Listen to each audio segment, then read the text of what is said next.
Do you realize how just getting a text message from someone that, is a big person in your life? It could be your girlfriend, could be one of your parents, family members, friend, or it could be someone new that, might mean a lot to you, might pedestalize or might view them as an authority. If the governor were to text you telling you to come over right now or else we will send SWAT teams to your house, a text message sent to you by the governor or the president, or let's just say the cops knock on your door, you're going to feel a certain, you get a letter in the mail from the IRS saying if you don't, so these are just words that you are reading on this letter, a text message. A couple days ago, I got my mom was just annoying me, really annoying me on text. Maybe, I don't know, sometimes some people have their own stuff going on, so they want to annoy other people. And it triggered me. And I sat there and thought about, why am I letting this lady? I love my parents. I love everyone in my life. And I am respectful towards everyone. But there is also a fine line of bugging someone. And I was thinking at that point, okay, why am I letting, okay, if this is all a simulation and these are all characters in my mind that I've created, that, people are the Matrix, NPC, this and that, to make, your, to regulate your nervous system, you have to make yourself believe in certain, belief systems of how the world is or how you want the world to be, and whatever you want the world to be or believe it to be actually ends up becoming like you want it to be. It might be a wumble of words put together that might be confusing, but what I'm trying to say is that whatever reality you create in your head and actually feel, you feel like that person who wakes up at 4 a.m. every day or runs and is capable of, handling a multi six-figure generating conglomerate type machine. If you believe that's who you are and every day you live your life and in a way that's,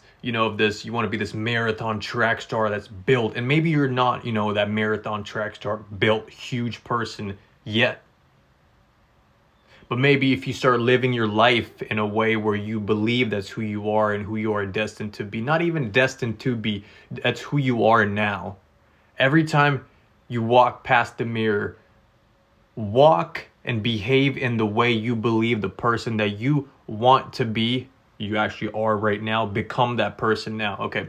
So in that moment, I got a text message that triggered me a lot. It created anger. And I thought, past couple weeks, past couple months, I would say my level of thinking has gotten higher up the spiral dynamics. Dynamics is an interesting, it's a way of describing higher levels of thinking. I think it's by Claire Graves, and I think that's the right person. There's a few other, scientists and PhD researchers who have gone into depth about spiral dynamics. If you're interested in stuff like that, let me know, and I'll make more videos on that. I'm going to make more videos on it either way, if you want it or not, because I find it interesting. And I'm making these videos for my future generation, maybe kids, maybe you, whoever you are, even if you're not related to me, even if you're not my great grandkids watching this. I consider you family, because we are all humans. I believe every single being, even the fly that's flying in my room right now, is a part of me, is a part of this God, one part of any being, even a chipmunk that's staring at me outside of the house while it's eating its nuts, staring at me. Its perception is a perception of God. God, I guess, has not like, I'm not, calling God as like, okay, this is this religion. I'm saying God as an energy of all. We are all perspectives of this one, I guess, all omnipresent type energy, and each human is a different perspective, right? So I guess this God energy wants to experience every perspective, even if it's angry. Even if that homeless person on the side of the road is screaming agony and pain, withdrawing from that opioid he hasn't taken in, a couple hours, so the body's going into this really panicky feeling of like the inside's on fire and you get cold and hot, the schizophrenic thoughts. Maybe, you're on the side of the, so maybe God wants to experience that. And that's, he is or she is a vessel for God to experience. Maybe God wants to experience immense pleasure as a hedonistic lifestyle. Prince or Elvis Presley back in the day, or even Charlie Sheen, his whole life, his experiences, his own perception. Maybe it was God's vessel, and maybe you are God's vessel to experience whatever you want to. Obviously, experience morally right things. Don't hurt anyone. So in that moment, I felt anger. I felt this sense of this triggering feeling of why is this text message creating so much anger inside of me? And I was started typing out this paragraph like, why are you and dad always trying to control me, telling me to do this? And before sending that passage, those paragraph, that explanation, that anger that I felt, I deleted it. Sat there and thought, am I really letting this person's words, their bad mood, their anxiety, translate over onto me?